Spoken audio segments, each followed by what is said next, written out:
कैसी व्यवस्था, पैदा करने वाला किसान अपनी पैदावार का जो लागत है वो भी नहीं मिल रही, और जिनके पुरखों ने कभी खेती नहीं की, अपने पैसे के बल पर सरकार की दुर्व्यवस्था की वजह से किसान के पैदावार को खरीद लेते हैं और उसको मनमाने दामों पर बेचते हैं। एक बात कही जाती है, सीना फुला फुला के आज भी गांव में कही जा रही कि भले डीजल 60 रुपया वाला 90 रुपया हो गई, भले 65 रुपया वाला पेट्रोल 100 रुपया हो गई, लेकिन मोदी जी 5 किलो अनाज तो देते हो ना, कहा था कि नहीं, क्या कहा? लेकिन मैं आपके बीच में ये सवाल पूछता हूं, ये 5 किलो अनाज जो है, ये 5 किलो अनाज देने की बात, ये कितना बड़ा झूठ है। ये मोदी ने नहीं दिया। भारत में खाद्य सुरक्षा अधिनियम मोदी की सरकार आने से पहले मनमोहन की सरकार में पास हो चुका था।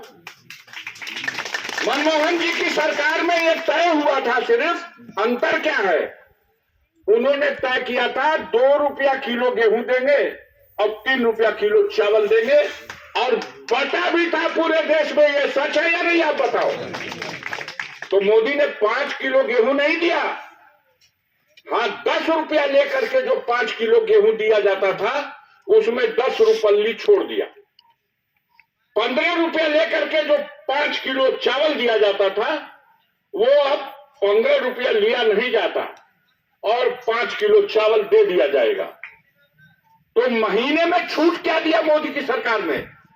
सिर्फ 10 रुपया गेहूं की कीमत नहीं लिया, या अगर किसी वक्त चावल बांटा तो सिर्फ 15 रुपया जो चावल दिया उसकी कीमत नहीं लिया, बाकी चावल देना गेहूं देना।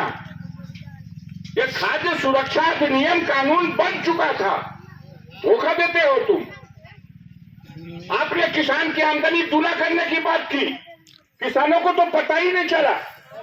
जब दिल्ली में पूछा गया मोदी जी ये कैसा वज्रपात है, कहीं हमने किसानों का कल्याण कर दिया, कैसे किया? तो 50 किलो यूरिया की बोरिया से हमने 10 किलो यूरिया की बोरिया निकाल लिया, कीमत वही रखा है ताकि किसानों को सुविधा हो जाए। अपने खेतों में बोरिया ढो के ले जाने में बड़ी मशक्कत करनी पड़ती थी, अब बेचारे साइकिल पे रख करके अपनी बोरिया लेके चले जाएंगे। 4 आने की मिलने वाली माचिस की डिबिया आज कीमत 2 रुपया। और गुजराती मॉडल, अपने अपने गांव में अपने घर में अपनी माचिस की टिपिया जाके खोलो, उसमें पहले 50 तीली होती थी, मोदी जी ने उसमें 40 तीली कर दिया, 10 तीली भी उसमें से निकाल दिया। यही गुजराती मॉडल है।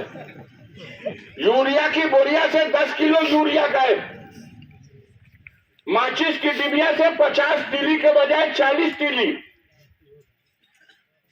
इस देश में हीरा मोती जो सबसे कीमती वस्तु है उस पर टैक्स 3 रुपया। और अगर कोई गरीब ठान ले कि मैं अपने बेटे को स्कूल में पढ़ाऊंगा और बाजार में किताब कापी और कलम खरीदने चला जाए तो टैक्स उसके ऊपर जीएसटी का लगेगा 18%, हीरा मोती पर 3% और किताब कापी पर 18%। घोर अन्याय। कपड़ा खरीदने जाइए, कितना टैक्स है? कोई वस्तु का नाम बता दो इस देश में जिस पर मोदी सरकार टैक्स ना वसूल रही हो। और सुविधा के नाम पर जनता को क्या दिया?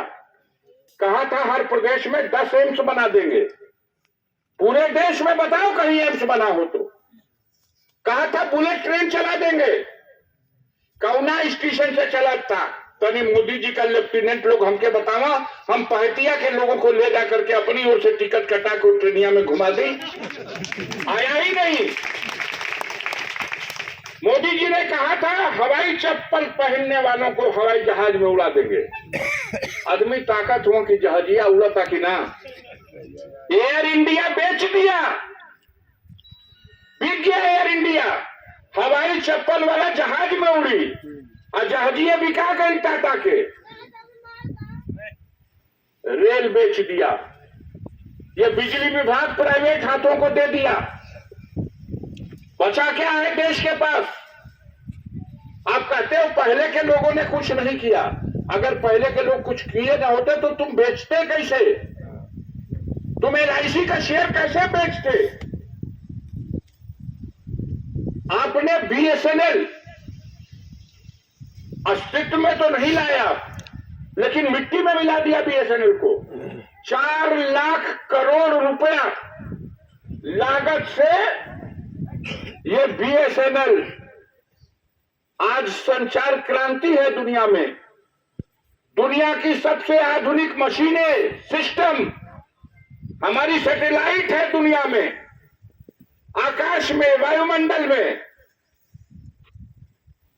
लेकिन आप इतने लोगों से मैं पूछ रहा हूं, विकास पुरुष मंत्री थे, विकास पुरुष संचार मंत्रालय के मालिक थे, और प्राइवेट जियो आकाश की बुलंदी पर, और आकाश की बुलंदी में था BSNL, MTNL, आज जमीन के अंदर गाड़ दिया गया। ये मामूली भ्रष्टाचार हुआ है, मामूली बेईमानी हुई है। आपके साथ जो भी धोखा हुआ, उस धोखे पर विचार करिए और आप